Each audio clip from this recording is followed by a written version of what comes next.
So I'd like to introduce first myself. I'm Judy Carabo. I am the Chief Collaborations Officer for Mission Plus Strategy. And then I'd like to introduce our four special guests for today. Bill Chin here to my left, he is the founder and artistic director for the Oriana Singers. The Oriana Singers began in 1979, bringing together a 6-voice configuration, presenting a wide range of a cappella music through critically acclaimed performances. This organization has approximately $55,000 in annual expenses and 1 paid staff member. Bill is also the chorus director for the Symphony of Oak Park and River Forest and the artistic director emeritus for Musica Youth Chorus. Cheryl Flinn, she is the treasurer on the board of directors for the Symphony of Oak Park and River Forest. Cheryl has been on the board of directors for 10 years. In addition to her board service, Cheryl is a member of the orchestra playing the violin. The mission of the symphony is to provide the opportunity, one, for orchestral and vocal musicians to perform symphonic works together at the highest possible level of artistry. 2, for all of the members of our diverse local community to experience symphonic music in live performances of high quality. And 3, to foster appreciation, understanding, and enjoyment of symphonic music by present and future generations. The symphony has approximately $110,000 in expenses and a part-time staff of 5. Barbara Cimaglio, she's the board president of the Oak Park Festival Theater, a nonprofit professional theater company located in Oak Park. Barbara has served on the board for 4 years. Oak Park Festival Theater has annual expenses of approximately $300,000 and employs 4 part-time staff members. All of their actors and production team are paid for their work. Oak Park Festival Theater performs timeless plays in distinctive spaces and creates empowering educational programming, fostering dialogue, strengthening relationship, and exploring the depth of human experience. And last but not least is Karen Kitto. She is the executive director of Musica Youth Chorus. Karen joined the organization in May of 2021. Located in Oak Park, Illinois, this agency has approximately $70,000 in expenses, 4 part-time staff members. Musica's vision is to educate and empower young singers to grow and express themselves joyfully through diverse and exceptional musical experiences, and to be a welcoming space where kids can develop and become a part of a singing community. So this partnership really, I think the 2 original members of this partnership are you, Bill, and Cheryl. So since you were, from the very beginning, a part of this partnership, kind of tell us about how you even began this, or how this even began, having this conversation around a partnership that really is focused on fundraising, which is very distinctive.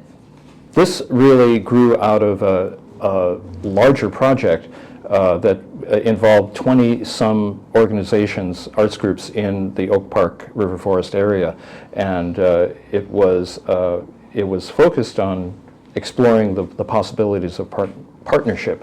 And I think that it was part of it was to look at our organizations and to kind of take a deep dive into what our capabilities were. But then we all came together at the end, and our facilitator, who was Mary Anderson, talked to us about some partnership possibilities that we should think of, one of which was in the area of audience development. And then the other one was fundraising, and the idea of a fundraising partnership was something that I think captured our imaginations a little bit, and we thought, well, this is interesting, and a certain number of the organizations decided to continue talking about it, and I think that was 7 organizations. And then, so this was in 2018, and then this final meeting, I think, happened in 2019. Sometime later that year, that number whittled down to the 4 that it is right now.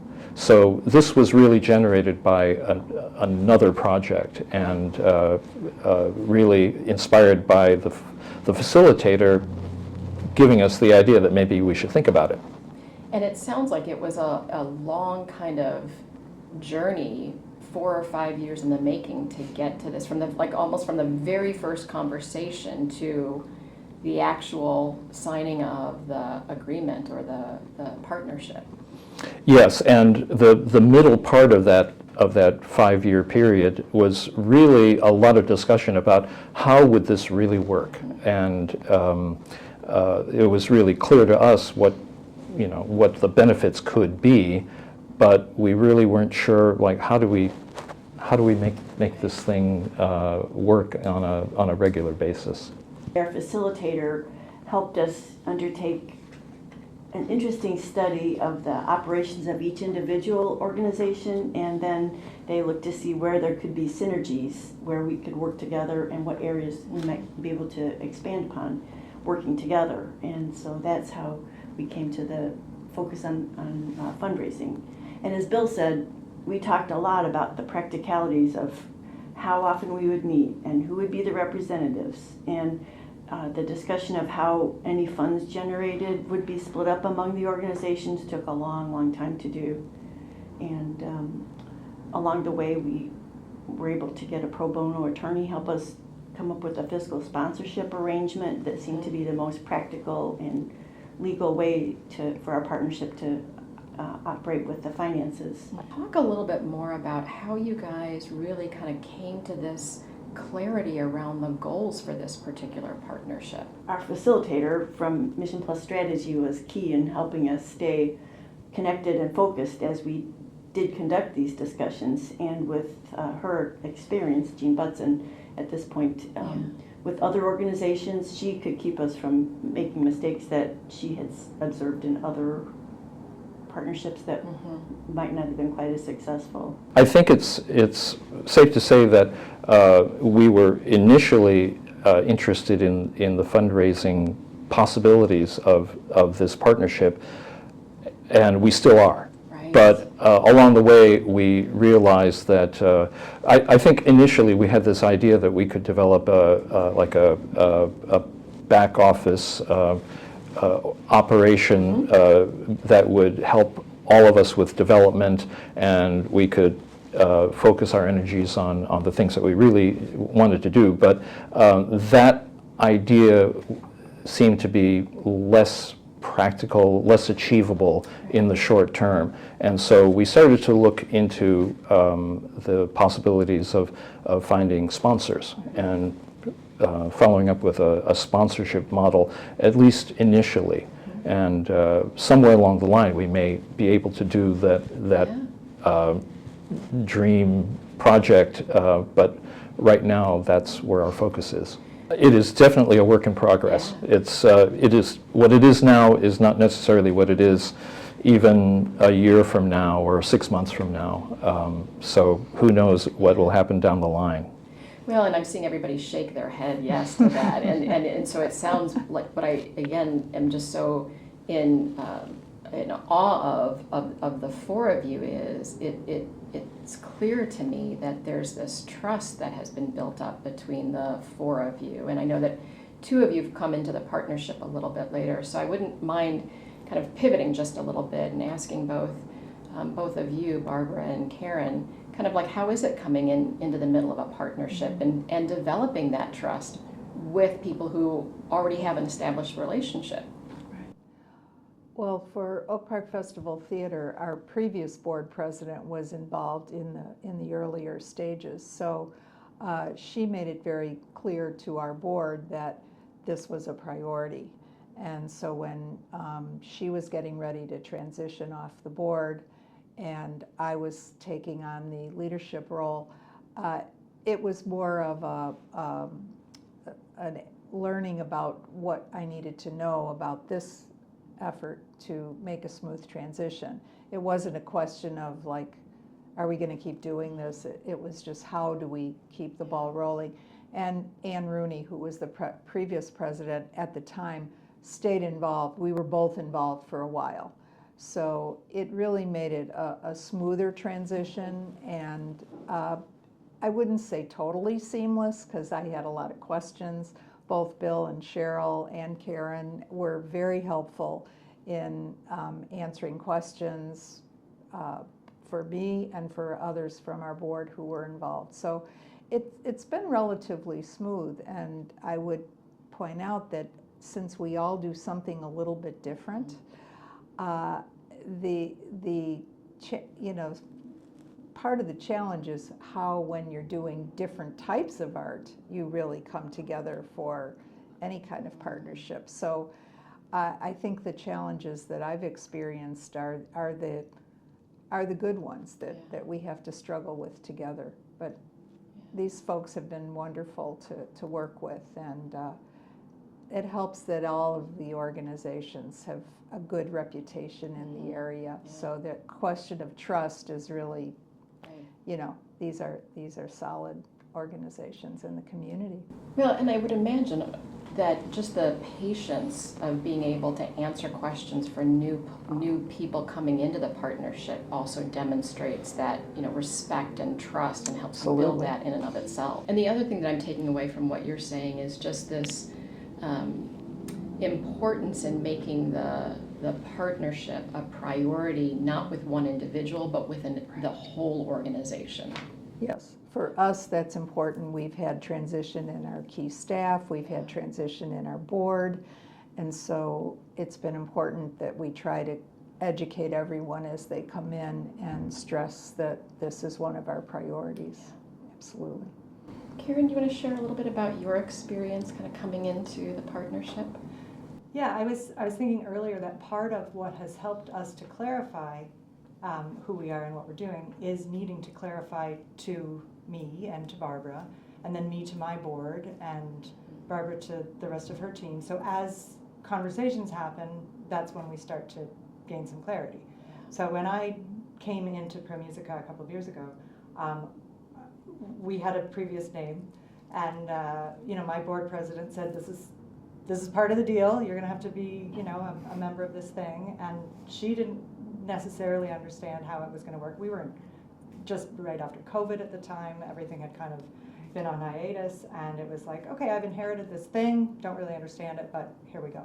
And I had the advantage of being from Oak Park, so knowing all of the organizations, and the trust was built in with that. And I had the advantage of knowing Bill, which meant that, okay, well, if Bill's in this, then we're going to be fine.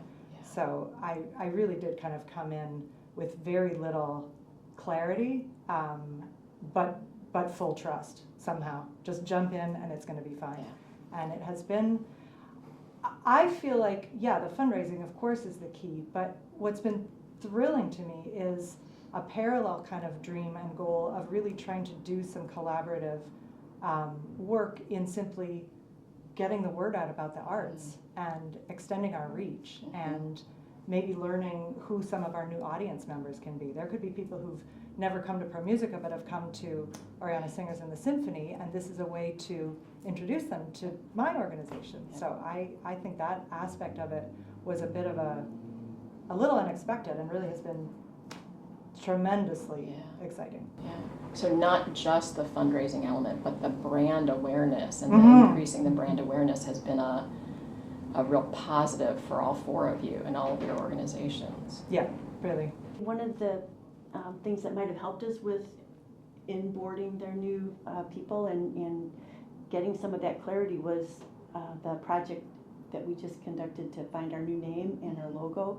It was a branding project funded by a grant we were fortunate enough to receive. And so that helped us really talk about our vision for the organization and our mission statement and how we'd like to get there. And it was really kind of fun going through the exercises that our facilitator had us do to come up with some potential names and research them and bounce them around a little bit. And we did finally settle on our One Voice for Arts name and really exciting logo, and we had a fun launch event within our community to introduce ourselves. That, if I could piggyback on that for a minute, I think that branding exercise was really important for the theater. We have a person who works on our social media and branding and things like that, and she was able to get involved. A couple other people were able to get involved, so it was a more tangible thing that other folks involved with the theater could connect with, and I think that helped make the partnership more real to them. And that I hadn't thought about it quite in that way, but it turned out to be a really nice opportunity. And as Cheryl said, it led to a wonderful launch event that I think we were all very proud of how well that turned out. I'm just reminded now about, like the two of you coming on board, and how beneficial actually that was. You came in and you didn't understand what this was all about, and you asked questions like what basically, how is this going to help our organizations? And I think that was beneficial for us, for us who were there from the beginning, to articulate that, and to it's always good to come back to really what is the reason why we're doing this, and to be clear about that, clear enough that you understand it and that you believe in it as well. So talk a little bit more about the launch event, its purpose, how did it all go? Did it live up to your expectations? This was 2 months ago, and I think we wanted to do it partly because very few people knew what this was. Those of us in our organizations were familiar with what we were doing, what we were trying to do, but the world didn't know, and it's really important for us, since what we are trying to do right now is to find sponsors, find people who are going to support us. We need to get the word out, and we thought that this was the best way to do it, and part of the event was a very brief little showcase of each of our organizations and what we do, so that people can see what it is, who are we, what is our level of artistry, and why should they support us. So that was the whole point. It was very tangible. It went from this theoretical, we could be a fundraising collaborative of some kind, to we really are a local arts organization, and we really do have artists, and come and check us out. And there were quite a number of individuals involved in the performance, the singers and several of our theatrical folks and the symphony. So people not only saw us and heard about One Voice, they also saw the folks who are actually performing in the community. So I think that was a lot of comments about, wow, I never realized all these things are going on, which I is had exactly. from Musica parents who were like, there's a symphony in our Yes. Well, and it sounds like that partnership isn't just about the partnership, right? But it's also about how do you leverage each other, each other's organization individually as well. Yeah, it's the for lack of a better word, the tension between the individual things that our organizations are doing, and then the group effort to help all of us. That's something that we deal with all the time, and it was certainly something that we talked about a lot. So my next question is really going to focus on the board of directors. How did you build that buy-in originally? And then how do you sustain that as board members leave and come on? Well, for my part, there's a certain amount of personal investment that you make in this organization. Which is, you need to be willing to devote a certain amount of time and at least mental effort to thinking about One Voice for Arts, and that's something that for me, it's working with the board and bringing the board on board is a little bit like our talking about, like, what is it that we're trying to do, and being really clear about those goals, and having an idea of, in the future, this might be of benefit to us. And that's, being clear about that and getting everybody to understand that, I think is really important. think for the Symphony, report on One Voice activities is a regular part of each board meeting so that they're all apprised of it, even if they're not, if the individual board members aren't quite as involved as the steering committee representative on the One Voice. Everybody's aware of it. And since we are in a fairly small community, it's important for us to cooperate as much as we can. We're better together than we are individually, and our board recognizes that. And I think that's a value that we see in the other organizations too, that are part of our partnership. Yeah, I think the same experience. I have it on our agenda at every board meeting, an update. I've engaged our marketing committee chair so that he can feel a part and take some ownership and find other ways that others can participate. I mean, it takes a while. We have some new board members, and they're just trying to learn about everything. So, but as Cheryl said, making it a part of everything, as Bill said, making it a personal commitment. You know, people just say, okay, well, this is part of what we're working on. And haven't had any major issues. I think it's mostly just educating people and making sure they understand where we're headed. Yeah, we haven't had issues. There is certainly a personal commitment that I think my board senses from me. I'm thinking, you know, what you're saying, that you do put yourself into it. I remember being home visiting my family and having our various logos and colors and taglines and sharing them with my family and trying to get their input on it. I remember talking with a friend about the arts pass and how might that work, and should it be this or should it be that, and what are some pitfalls and what's the purpose. And you know, it's something that I'm thinking about reasonably often, and my board picks up on that, understands that if it matters to me, it should matter to our organization. And then, like with me, the board also simply trusts these other organizations. We're in Oak Park, we know these groups. My board president certainly knows these people and these organizations, so there's never going to be a sense of, I don't have to talk anyone into anything. I just have to do, as you all do, regular updates. It's part of every board meeting. Here's what One Voice is doing. Here's the latest. And also, the documents that Jean had us put together include signatures and a vote by the board in order to continue participating. And of course, as our fundraising partnership develops and we actually are able to disperse funds to the individual organizations, I think that'll be a positive result, right? Everybody will appreciate that. There's often this thought in the nonprofit greater kind of sector that it's just not worth that kind of time and energy. And I'd be curious to know how you each would respond to that. I've learned from each of the organizations how they operate and gotten some ideas about how we might be able to incorporate different things in the Symphony's operations. And so that alone has made it worthwhile of an investment to participate in this partnership. Yeah, it's built community. I mean, it's strengthened community. I feel like I have peers. My tiny organization, I have a few peers, and now I have a few more peers. It's really, really exciting. I think meeting other people through the connections.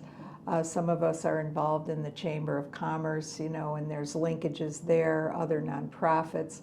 So I think it's really additive or generative, you know, as we are all organizations in Oak Park. And I think to build strong community organizations does take personal investment. If people aren't willing to do that, we aren't going to have these kind of organizations. So I think a lot of people understand that, and hopefully we're making it exciting and fun enough along the way, and have some money, you know, to interest folks in keeping going. I was just sitting here thinking that if there weren't One Voice for Arts, I would want to have something like One Voice for Arts, you know, just to have this kind of partnership, this close relationship with other groups in the area. And I realized actually there are things, you know, like the Chamber of Commerce. There are ways that you can interact with other groups, but this is different, and maybe the difference is that we have some skin in the game. You know, we have this idea that down the line, this is going to benefit our organizations, not only in like just a philosophical or relationship way, but in a tangible way, and maybe that's what makes it different. I think it's been very, very helpful for us to work together on our grant applications to get the facilitation for our branding and our operations agreement, because we had to define some of these different things about ourselves and how we operate and move forward. And I think developing the working relationship with the other steering committee members has been very helpful in keeping us involved and excited about our partnership. And it was a success because we, as Bill said, we did get a sponsor to help us pay for our launch party, so. That's exciting. Yeah. I think it's also worth saying the sponsor we got had been approached by some of us individually with less success, and yet together the response seemed to be far greater than I would have thought. I mean, the personal enthusiasm of the person who represented the sponsor, I think, was evident, tangible, and so that was exciting. I mean, that was motivating. We can do this, you know. It was great.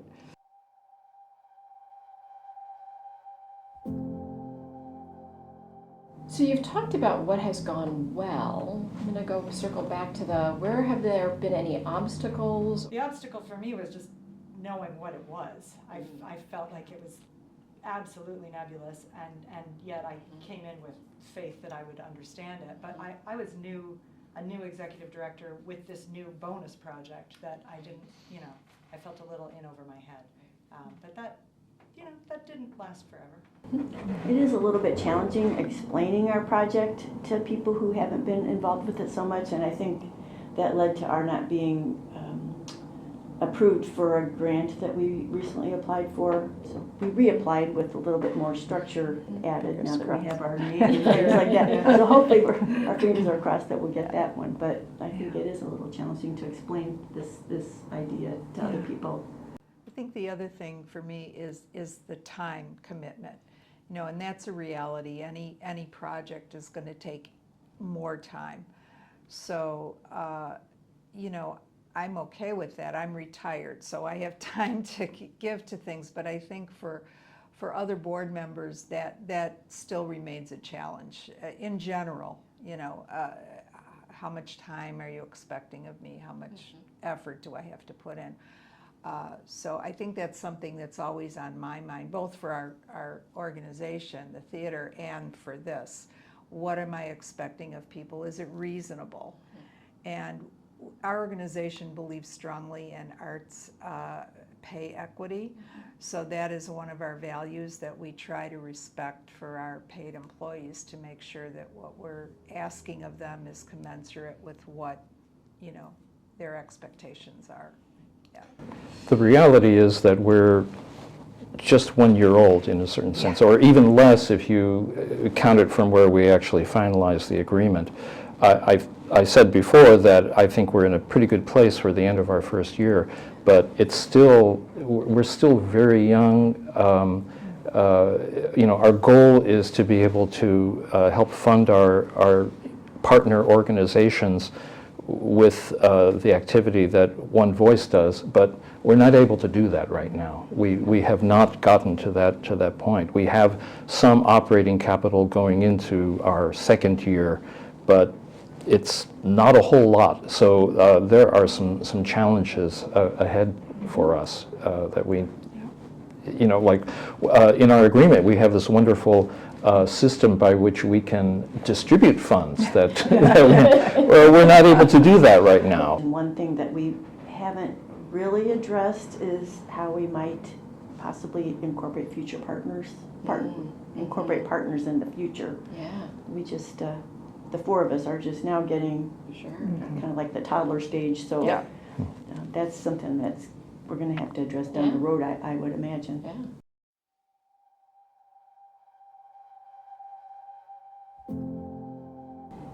What pieces of advice would you give someone who is just beginning the journey that you're in progress. I mean, you've done at least the partnership, actually the technical side of it, and it's now beginning to be, cared for and cultivated. But what kind of advice would you give for those people who haven't even started that process yet and are just contemplating it? Take advantage of the Forefront program, the Mission Sustainability Initiative, because that will give you an opportunity to have really good professional advice to undertake this kind of a project. And there's 2 grants that I'm aware of. One is exploratory, for when you're just really starting out, and then the other one is implementation, for when you move a little bit further down the road. And those are both really helpful because they have consultants who've helped other organizations with this process, and from time to time there's opportunities for collaboration with other entities going through a similar process. So that was really helpful to us. In general, I would say just talk a lot. Keep lines of communication open. Don't be self-conscious, don't be shy about asking questions. If you don't understand something, say you don't understand why this is the way it is.